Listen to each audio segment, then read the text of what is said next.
Bismillahirrahmanirrahim. Assalamualaikum warahmatullahi wabarakatuh, teman-teman.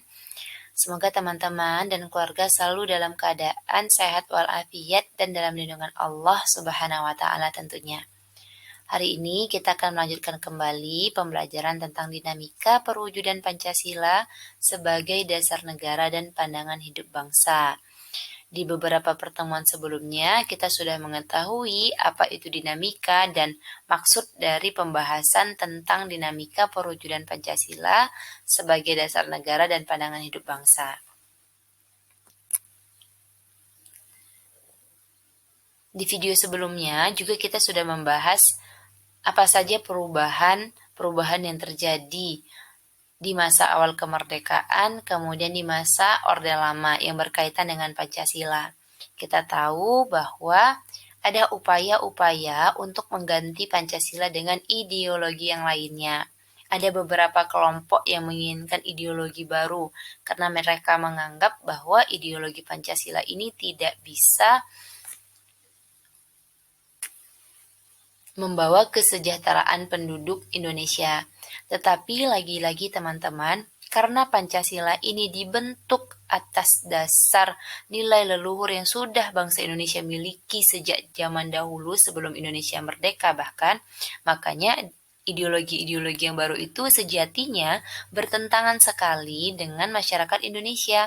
Makanya meskipun ada pemberontakan, tapi ada juga perlawanan dari pemerintah dan dari masyarakat.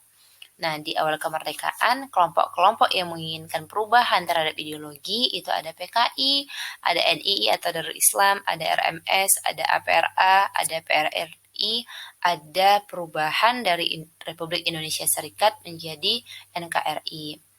Kemudian di masa Orde Lama juga seperti itu.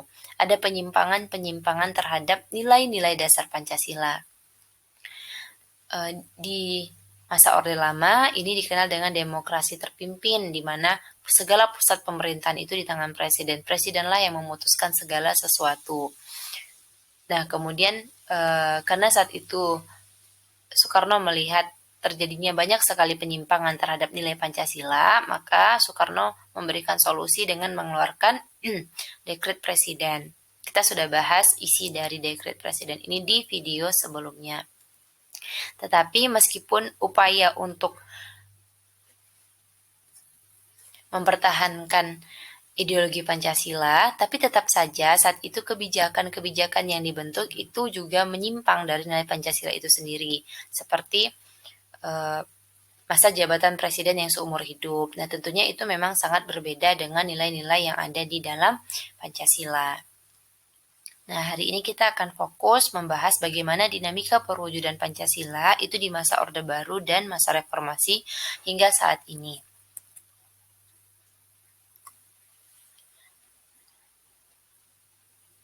Masa Orde Baru itu merupakan pemerintahan Soeharto. Jadi ada estafet atau perpindahan presiden, perpindahan pemerintahan dari Insinyur Soekarno kemudian diganti oleh Soeharto.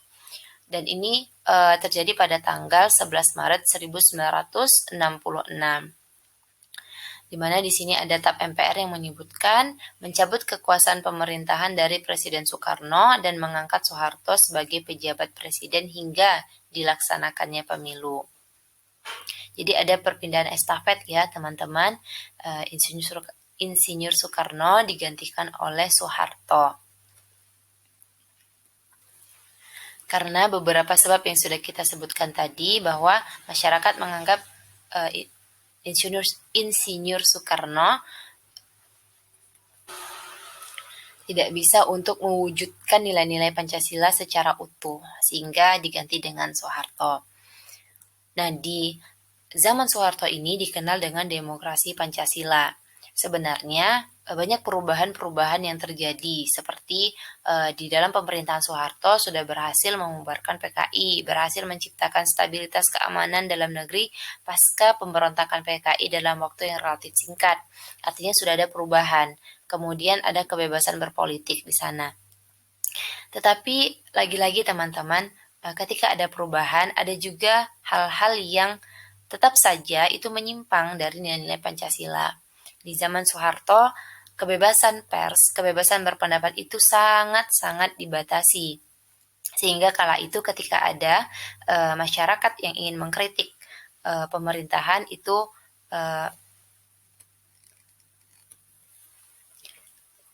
ditiadakan beritanya, atau bahkan sampai ada penculikan-penculikan kepada beberapa pers saat itu yang mengkritik pemerintahan Soeharto.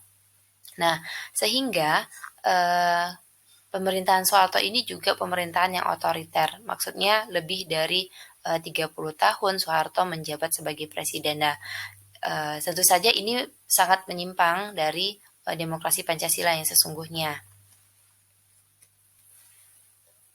atau tidak sesuai dengan nilai-nilai yang ada di dalam Pancasila, yang demokrasi, yang adanya persatuan, dan lain-lainnya.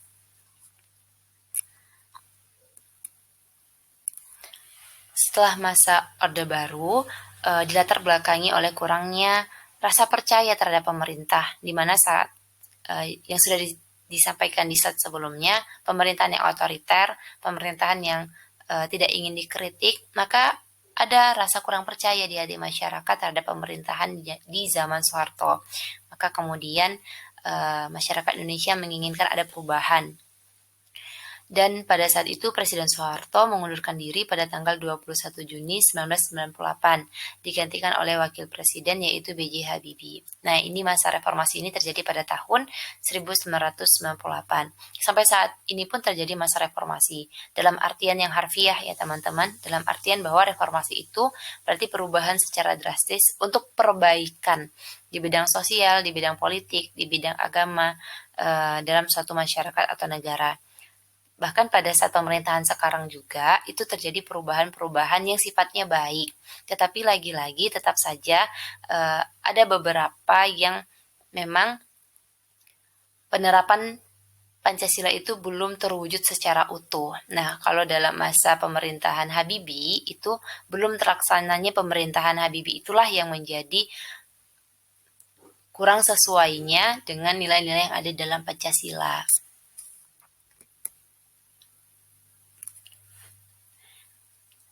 Pada masa sekarang pun, meskipun tidak ada pemberontakan-pemberontakan seperti yang terjadi pada awal kemerdekaan, kemudian tidak adanya pemberontakan secara besar-besaran, tetapi masa sekarang tantangannya jauh lebih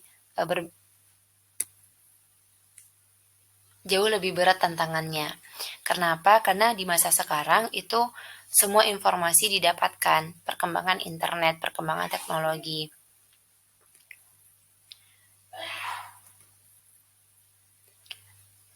Meskipun ada dampak positif dari adanya perkembangan teknologi, perkembangan komunikasi, tetapi dampak negatif terhadap nilai Pancasila juga ada. Seperti adanya pergaulan bebas, di sini pergaulan bebas maksudnya ya, kemudian narkoba, komunikasi yang tidak beretika, anti-anarkisme, dan lain-lain. Pengaruh-pengaruh dari budaya-budaya lain juga mempengaruhi nilai-nilai Pancasila itu sendiri. Sehingga maka dari itu, kita sebagai bangsa Indonesia harus tetap waspada dan harus tetap mengacu kepada nilai-nilai Pancasila untuk menghadapi perkembangan zaman saat ini. Jika ada pengaruh-pengaruh yang lain, kita harus melihat kembali dasar-dasar negara kita, negara Indonesia yang demokrasi yang berasaskan kepada Pancasila. Apakah pengaruh-pengaruh itu sesuai dengan Pancasila, diperbolehkan atau tidak. Nah, kita harus mengacu kepada Pancasila, teman-teman. Makanya meskipun saat ini perkembangan teknologi sudah semakin maju, tidak begitu ada pemberontakan seperti di masa lalu, tapi tetap saja kita harus berpatokan kepada nilai-nilai dasar Pancasila. Karena kita tahu bahwa sebenarnya esensi nilai-nilai dasar Pancasila itu sesuai dengan nilai leluhur bangsa Indonesia sendiri. Dan yang paling penting, nilai-nilai Pancasila itu juga tercantum di dalam Al-Quran. Seperti nilai ketuhanan yang Maha Esa itu ada di surat Al-Ikhlas, kemudian kemanusiaan yang adil dan beradab